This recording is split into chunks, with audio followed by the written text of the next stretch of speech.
This video, designed for freelance video creators, is sponsored by Squarespace. Check, check, check, check. I just counted it up and I created 147 commercial freelance client videos this month, November. Wanted to share how I do that, how I create that many videos to hope you be able to create more videos if that's something that you want to do. I feel like that's fair. I feel like it's a fair proposition.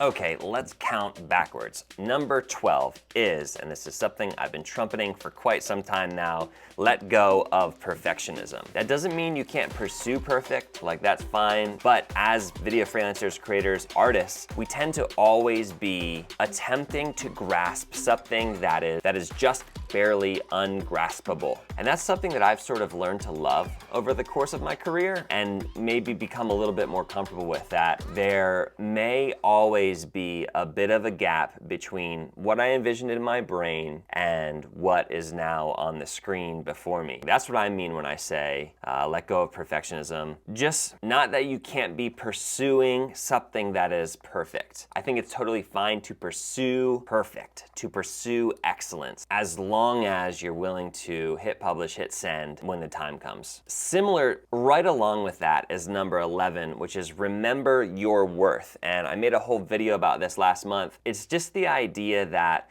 we often devalue, we discredit the stuff that comes naturally to us. It's easy to be like, well, this little video that I made isn't really worth anything. It was easy for me to do. But you need to battle against that. You need to realize that the stuff that comes easy to you still feels and looks like magic to like 95% of the world. Remember your worth, hit send, hit publish, and be confident in the stuff that you're creating, even if you can do it very, very quickly and it comes very naturally to you. Number 10.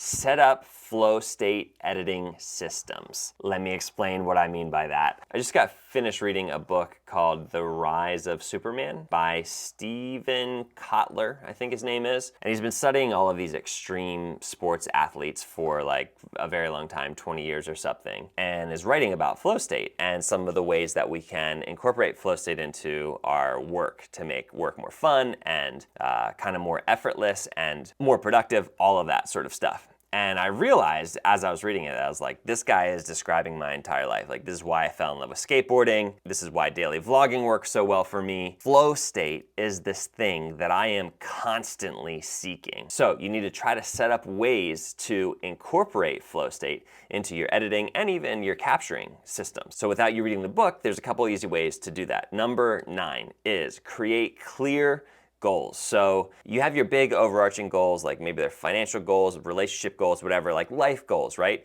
This is not that. Tiny granular things that you need to do in the next half an hour or an hour. And this is something that I hate to do. I absolutely hate breaking down bigger projects into smaller, more manageable goals. But the thing is, for creators, for people like me with ADHD, if we don't have a clearly defined thing that we are aiming towards, the complexity, or quote unquote complexity, because oftentimes it's not that complex, it's just hard to wrap your head around all at once, of a thing can stop us from doing it and can keep us kind of second guessing. Am I doing the right thing?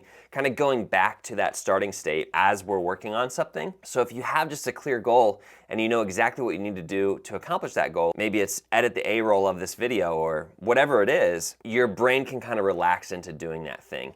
And that's a flow state trigger. Number 8 is a hack that I incorporated when I was daily vlogging that I didn't realize was a flow state thing, but absolutely was. And that is edit first thing in the morning as soon as you wake up. Something to do with your brain waves, which sort of brain waves you're in as soon as you wake up. So it's just a very easy way to, if you get out of bed and just go straight to editing, straight to work, to kind of very quickly fall into flow state where time sort of slows down and speeds up simultaneously, and you're just making great decisions and getting stuff done without sort of really realizing it, almost instinctively. Number 7, the last flow state tip that I'm gonna give you, kind of, is give yourself a limited amount of time. Challenge yourself on the amount of time that it's gonna take you to do a thing, whether that's capturing, whether that's editing.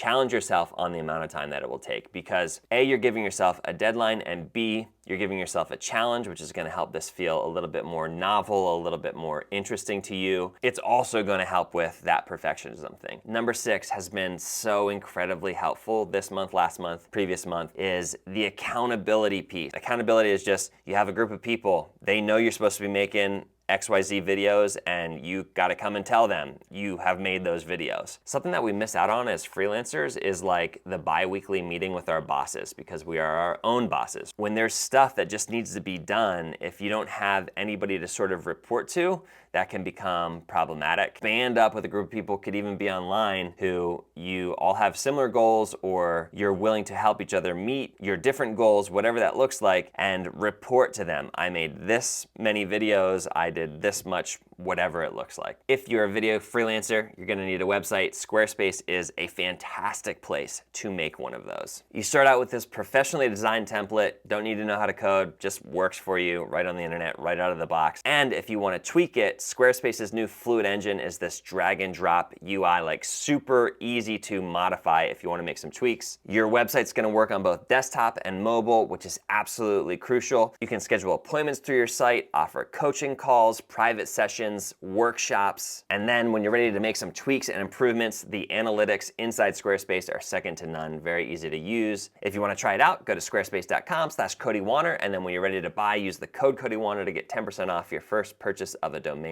or website. Number 5 is know your editing software. So right along with this is just practice, practice, practice, like do fun stuff, do hard stuff, watch new stuff about how to do stuff you don't know how to do. Really just dive in to whatever editing suite you're using, and begin to know it like the back of your hand, or as though it was an extension of your hand. You know what I'm saying? The more you know it, the less that sort of what's in here getting to what's out there, the less interference there is between that. Obviously super crucial for being able to move fast. Number 4 is just don't overcomplicate it. I feel like it's so easy. I feel like it's so easy to be like, this video's gotta be way cooler. It's gotta be way more complex. I need more locations. I need better speaking. And like just really overcomplicating stuff. And so much of the video that is on the internet today really works because it is simple, it's straightforward, it's direct, and it's delivered and edited well. It doesn't have to be complicated. It can be very, very simple. So don't get bogged down thinking this has to be more complex, this has to be more complicated, this is too easy. It being easy often means that it's good. Number 3, rest and unplug. This also comes from the Stephen Kotler book about flow cycles. Super easy to get caught up in like the hustle and grind and like, I gotta be working 67 hours a week to just be like doing anything, to do anything at all. Studies, science have shown grinding like that, working longer amounts of time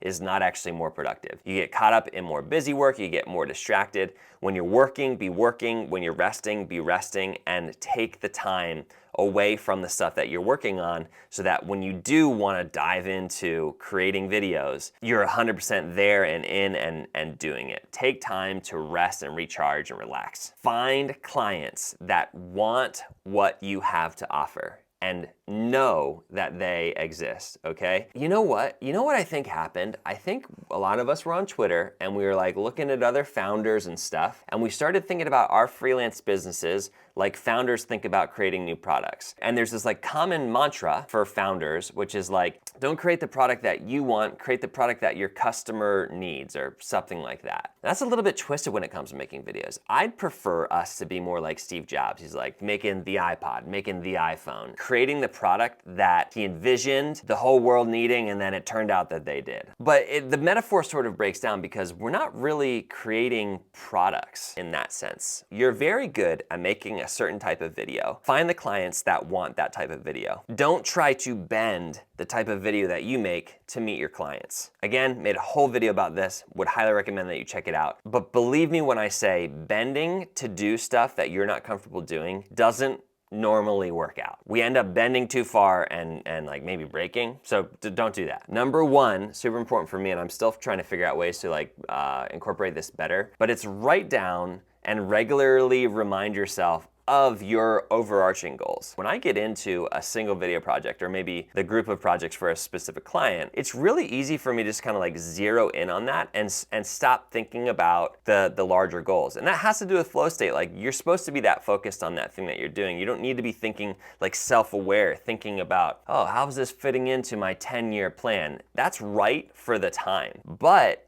it then is also very easy for me to sort of like completely forget, because it's out of sight, out of mind, about my larger, broader vision and goals and like why I'm doing what I'm doing. Keeping front and center why you're doing this, why you're taking on these projects, what you are doing and why is very important, at least for me, and I have a feeling for you as well. So that's that. You might be asking, is it even worth it to try to make 100 videos in a month? Like, why? Maybe I care more about quality than I do about quantity. I'm totally fine with that. That's great. I'm glad that you care more about quality than quantity. But I do want to remind you of that story, that fable. There was this pottery class. The professor told half the pottery class to spend the semester studying and thinking up how to make the best piece of pottery imaginable. And he told the other half of the class to make a new piece of pottery every single day for the rest of the semester. And at the end of the semester, the people who strove for quality for the entire semester without churning out daily work, the quality of their pieces of pottery far inferior to the ones who had been churning out daily work, learning as they go, and